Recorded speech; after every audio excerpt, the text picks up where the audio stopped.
കൂട്ടുകാരെ, എല്ലാവർക്കും നമ്മളുടെ പുതിയൊരു വീഡിയോയിലേക്ക് ഒരിക്കൽ കൂടി സ്വാഗതം. ഒരു പൂക്കടയിലാണ് ഞങ്ങൾ നിൽക്കുന്നതെന്ന് നിങ്ങൾക്ക് മനസ്സിലായി കാണുമല്ലോ. അപ്പം നമ്മുടെ അയത്തിലുള്ള രാജേഷ് അണ്ണൻ്റെ പൂക്കടയിൽ നിന്നാണ് കേട്ടോ. അപ്പം നമ്മുടെ കൊച്ചമ്മയുടെ അമ്പലത്തിലേക്കും എല്ലാ ഇവിടെ ഉള്ള ക്ഷേത്രങ്ങളിലേക്കൊക്കെ പൂ കൊടുക്കുന്ന അണ്ണൻ്റെ കടയിൽ നിന്നാണ് കേട്ടോ. അപ്പം ഇത് രാജേഷ് അണ്ണൻ്റെ പൂക്കടയാണ്. അപ്പം ഞാനും അച്ചായും കുറച്ച് പൂ മേടിക്കാൻ വേണ്ടി വന്നതാണ്. അറിയാമല്ലോ, നമ്മുടെ വീഡിയോ ഡെയിലി കാണുന്ന ആൾക്കാർക്ക് അറിയാം, എനിക്ക് കുറച്ച് നാൾ കൊണ്ടേ വയ്യ, പനിയും അസ്വസ്ഥതയും കാര്യങ്ങളൊക്കെയാണ് കേട്ടോ. അപ്പോൾ എൻ്റെ അച്ചായി അമ്പലത്തിലേക്ക് അമ്മയ്ക്ക് ഒരു നേർച്ച പറഞ്ഞിരുന്നു. അച്ചായിയുടെ കൈ കൊണ്ട് തന്നെ മാല കെട്ടി അമ്മമാരൊക്കെ ചാർത്തിയേക്കാം, എൻ്റെ അസുഖങ്ങളൊക്കെ ഒന്ന് മാറട്ടെ എന്നൊരു അച്ചായിയുടെ ഒരു നേർച്ച അമ്പലത്തിൽ പറഞ്ഞിട്ടുണ്ടായിരുന്നു കേട്ടോ. അപ്പോൾ ആ നേർച്ച സാധിക്കാനായിട്ട് എന്നെ മരുന്നിന് കൊണ്ടുപോയിട്ട് വരുന്ന വഴിയാണ് അച്ചായി അടുത്ത കാര്യം പറഞ്ഞത്, ഇങ്ങനെ പൂ മേടിക്കണമെന്ന്. അപ്പം അവിടെ വന്ന് ഞങ്ങൾ അയത്തിന്ന് പൂവും കുറച്ച് ജമന്തി പൂവും മേടിച്ച് തുളസിയില മാല കൊടുത്തേക്കാം എന്നാണ് പറഞ്ഞത് കേട്ടോ. മുത്താരമ്മയ്ക്ക് തുളസിയില മാല വലിയ ഇഷ്ടമാണ് എന്നാണ് അച്ചായി പറഞ്ഞത്. അപ്പം തുളസിയില മാല കെട്ടും കേട്ടോ.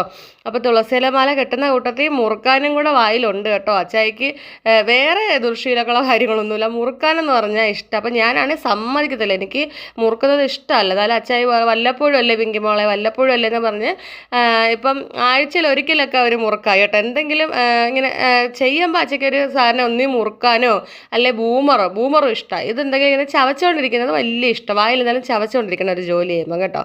പിന്നെ അച്ചായി ഇങ്ങനെ തുളസിമാല കെട്ടുവാണ്. അപ്പം അച്ചായിക്ക് ഞാൻ വിചാരിച്ചു അമ്മയൊക്കെ ആണെങ്കിൽ അല്ലാതെ രീതിയില്ല. ഇപ്പം അച്ചായി എന്തായാലും പൂക്കടക്കാർ കെട്ടുന്ന കണക്ക് തന്നെ മാല കെട്ടുന്നുണ്ട് കേട്ടോ. അന്നേരം ഞാനും ആദ്യമായിട്ടാണ് അച്ചായി ഇങ്ങനെ പൂക്കടക്കാർ കെട്ടുന്ന രീതിക്ക് കണ്ടത്. ഞാൻ ചോദിച്ചതൊക്കെ എങ്ങനെ പഠിച്ചു? അതൊക്കെ അങ്ങ് പഠിച്ചു പിങ്കി മോളേന്ന് പറഞ്ഞു. അങ്ങനെ മാല കെട്ടിയിട്ട് തുളസിമാല ഒന്ന് ഷേപ്പ് ചെയ്തിട്ട് എടുക്കുവാണ് കേട്ടോ. അപ്പോൾ എനിക്ക് എൻ്റെ ജീവിതത്തിൽ കിട്ടുന്ന ഏറ്റവും ഒരു വലിയ ഭാഗ്യം എന്ന് പറഞ്ഞാൽ ഇതാണെന്നേ.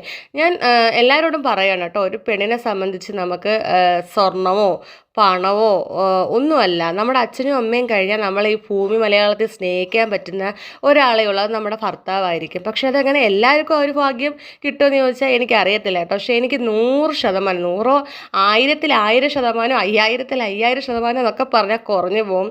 അത്ര എനിക്ക് അറിഞ്ഞുകൂടാ. എനിക്ക് എൻ്റെ അച്ഛൻ്റെയും അമ്മയുടെയും അതേ സ്നേഹം, എൻ്റെ രണ്ടാനമ്മയെന്നാണ് ഞാൻ പറയുന്നത്, എൻ്റെ അച്ചായിയെ കേട്ടോ. എൻ്റെ അമ്മയുടെ അതേ ഒരു ഫീലിങ്സാണ് എനിക്കൊരു പനിയോ എനിക്കൊരു വയ്യാഴ്മയോ വന്നു കഴിഞ്ഞാൽ എൻ്റെ അച്ചായിക്ക് പിന്നെ വെപ്രാളാണ് കേട്ടോ. ഇതുപോലെ സ്നേഹിക്കുന്ന ഒരു ഭർത്താവിനെ എനിക്ക് ദൈവം തന്നതിന് എന്തോ പറയണം എനിക്കറിയത്തില്ല. ഞാനൊരു വീഡിയോയ്ക്ക് വേണ്ടി നിങ്ങളെടുത്ത് ഇതുവേണ്ടി പറയുമല്ലോ കേട്ടോ, ഉള്ള സത്യം പറയാണ്. അതാണ് എൻ്റെ അച്ചായി. അപ്പോൾ എനിക്ക് വേണ്ടി അച്ചായിക്കാണ് വയ്യായിരുന്നു കേട്ടോ. എനിക്ക് വേണ്ടി കഷ്ടപ്പെട്ട് അച്ചായിയുടെ ആ ഒരു നേർച്ച സാധിക്കാൻ വേണ്ടി അച്ചായി വയ്യാണ്ടിരുന്നിട്ടും മാല കെട്ടി അമ്മയ്ക്ക് കൊണ്ടുപോകാണ് കേട്ടോ. അപ്പോൾ ഇതുപോലെയുള്ളൊരു ആളെ കിട്ടി തന്നെയാണ് എൻ്റെ ജീവിതത്തിൽ 100% വിജയം. അപ്പോൾ വീഡിയോ ഇഷ്ടമായാൽ ലൈക്ക് ചെയ്യുക. ഓക്കെ കൂട്ടുകാരെ.